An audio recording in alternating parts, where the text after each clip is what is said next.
할렐루야. 1월 22일 월요일 새벽입니다. 오늘은 느헤미야 11장부터 13장 말씀을 중심으로 묵상하겠는데요. 느헤미야 13장 1절부터 3절 말씀만 봉독해 드리겠습니다.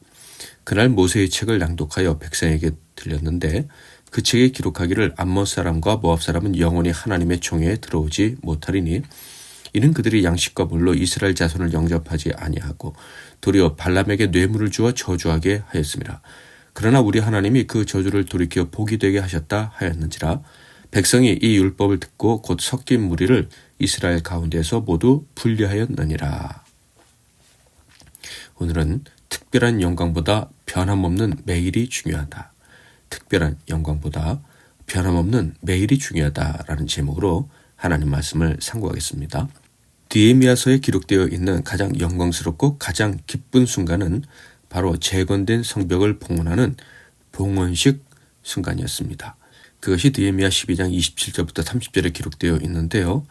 예루살렘 성벽을 봉헌하게 되니 각처에서 레위 사람들을 찾아 예루살렘으로 데려다가 감사하며 노래하며 제금을 치며 비파와 수금을 타며 즐거이 봉헌식을 행하려 하며 이에 노래하는 자들이 예루살렘 사방들과 느도바 사람의 마을에서 모여들고 또 벳 길갈과 게바와 아스마의 들에서 모여들었으니 이 노래하는 자들은 자기들을 위하여 예루살렘 사방의 마을들을 이루었습니다. 제사장들과 레위 사람들이 몸을 정결하게 하고 또 백성과 성문과 성벽을 정결하게 하니라. 이때의 기쁨을 이렇게 묘사하고 있는데요. 43절에 보면 그날의 무리가 큰 제사를 드리고 심히 즐거워하였으니 이는 하나님이 크게 즐거워하게 하셨습니다. 부녀와 어린 아이도 즐거워했으므로 예루살렘이 즐거워하는 소리가 멀리 들렸느니라. 이 43절의 묘사는 이스라엘이 얼마나 크게 기뻐했는지를 잘 보여주고 있습니다. 과거 그 어떤 기쁨보다 큰 기쁨이 있었다는 것을 보여주죠. 자, 그렇다면 느헤미야서는 이렇게 큰 기쁨으로 마무리가 될까요? 놀랍게도 느헤미야서의 마지막 장 13장은 느헤미야의 사역이 기쁨으로 마무리되지 않았음을 보여줍니다. 13장의 배경은 봉헌식을 한 지 약 15년이 지난 때였습니다.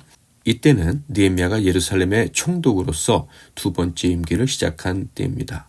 그러니까 느헤미야가 페르시아의 수도에 있는 그의 왕에게 갔다 온 때라는 것이죠. 13장 6절에서 8절.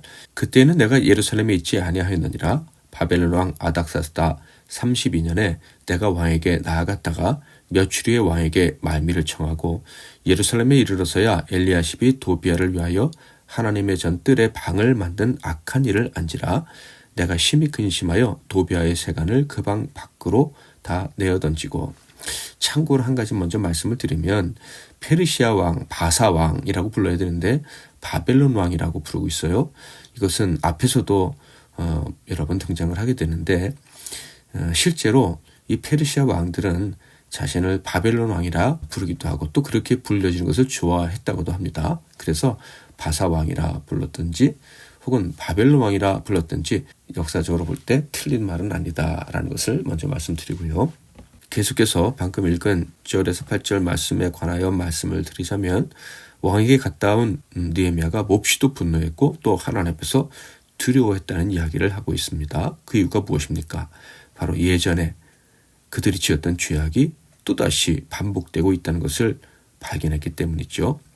유대 지도자들이 악한 원수들과 다시 손을 잡았을 뿐만 아니라 심지어 원수를 위해서 성전 안에 방까지 마련해 주었기 때문입니다.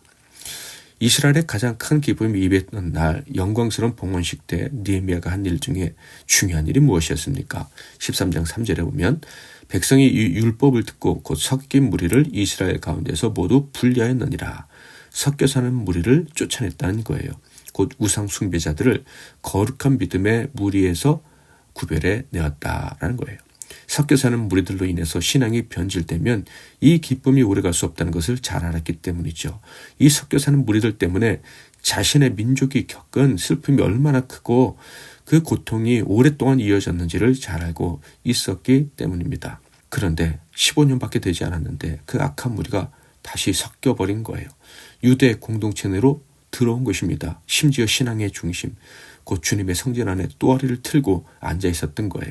대적자 도비아를 위해서 하나님의 전 뜰 안에 방까지 마련해 주었다는 사실을 느헤미야가 알게 된 것이죠. 그뿐이 아니었습니다. 13장 10절을 보면 내가 또 알아본즉 레위 사람들이 받을 몫을 주지 아니했으므로 그 직무를 행하는 레위 사람들과 노래하는 자들이 각각 자기 밭으로 도망하였기로. 성전에서 섬기는 자들이 존중받지 못했다. 그래서 섬기는 자들이 도망갔다. 성전이 제 기능을 발휘하지 못하고 있었던 거예요. 쫓아낸 자나 도망간 자나 다 심각한 영적 문제를 드러냈다라는 것입니다. 심지어 안식일을 범하는 일까지 있었다고 합니다. 15절 그때 내가 본즉 유다에서 어떤 사람이 안식일에 술투를 밟고 곡식단을 나귀에 실어 운반하며 포도주와 포도와 무화과와 여러 가지 짐을 지고 안식일에 예루살렘에 들어와서 음식물을 팔기로 그날에 내가 경계하였고 또한 심지어 일부였지만 이방 여인을 아내로 맞이한 자들까지 있었습니다. 23절 그때 내가 또 본즉 유다 사람이 아스돗과 암몬과 모압 여인을 맞아 아내로 삼았는데 섞이지 말라고 했던 영원히 섞일 수 없다고 했던 암몬과 모압 사람과 혼인을 한 거예요. 느헤미야는 기도의 사람, 믿음의 사람입니다. 그는 믿음으로 위대한 역사를 이루었죠. 그런데 왜 하나님과 함께 이룬 이야기를 폄훼하는 것 같은, 깎아내리는 것 같은 이 이야기를 마지막에 기록하였을까요? 그 이유는요. 믿음으로 큰 역사를 이루고 그 역사로 인해 큰 기쁨을 누리는 것은 정말 소중한 일입니다. 그렇지만 그 역사와 기쁨을 경험하는 것보다 더 중요한 것이 있다는 것을 알려주기 위함이죠. 바로 매일의 삶 속에서 오직 하나님만을 경외하며 사는 것이 중요하다는 것, 그것이 가장 귀하다는 것을 알려주기 위함인 것입니다. 세상과 섞이지 않기 위해 피 흘리기까지 싸우되 매일 싸우기로 결단하는 그 거룩한 결심이 있어야 된다는 거예요. 한 번의 축제도 한 번의 공로도 한 번의 영광도 다 소중하지만 매일의 예배, 매일의 하나님과의 동행이 가장 소중하다는 거예요. 그렇지 않다면 특별한 것의 가치는 금방 퇴색된다는 것을 느헤미야는 알려주고 싶었던 거예요. 그러니까 특별한 이야기도 좋지만 매일 하나님과 동행하는 삶이 더욱더 중요하다는 것을 우리는 알아야 한다. 이것이 느헤미야서가 결론적으로 우리에게 주는 메시지인 거예요. 믿음과 믿음의 기도는 위대한 역사를 이루고 하늘의 기쁨을 맛보게 합니다. 그러나 그런 역사와 기쁨을 영원히 누리기 위해서 필요한 것이 있습니다. 믿음으로 오직 하나님만을 경외하고 순종하는 그 일이 지속되어야 한다는 것이죠. 일상이어야 한다는 것입니다. 매일 드리는 개인의 예배 그리고 매주 드리는 공동체 예배가 참되어야 놀라운 역사와 그 기쁨이 영원토록 참이 될 수 있는 것입니다. 그러므로 우리 믿음의 사람들은요. 놀라운 역사, 멋진 이야기를 꿈꾸기 전에 먼저 매일 하나님과 동행하는 삶, 하나님과 함께하면서 그분을 경배하는 예배의 삶을 소중히 여겨야 하는 것입니다. 오늘도 주님과 함께 시작합니다. 우리를 위해서 십자가에서 단 한 번의 예배를 드리신 그 주님과 함께 하루를 살아갑니다. 이것이 얼마나 감사한지 기억하고 오늘 모든 시간들을 보낼 수 있기를 바랍니다. 오늘도 주님만 의지하고 하루를 시작할 수 있다는 것이 얼마나 감사하고 놀라운 일인지를 잊지 않도록 합시다. 천국에 들어가는 길은 이란 찬양, 어렸을 때 불렀던 이 찬양 가사를 생각하면서 부르고 기도하겠습니다. 천국에 들어가는 길은 예수님뿐이지요. 황금집으로 가는 길도 예수님뿐이지요. 다른 길은 없어요. 아멘. 천국에 들어가는 길은 예수님뿐이지요. 아멘. 제가 먼저 잠깐 기도하고 여러분 각자 기도하시고 복된 하루 시작하십시오. 하나님 아버지, 우리를 하나님 나라 백성으로 불러주셔서 감사합니다.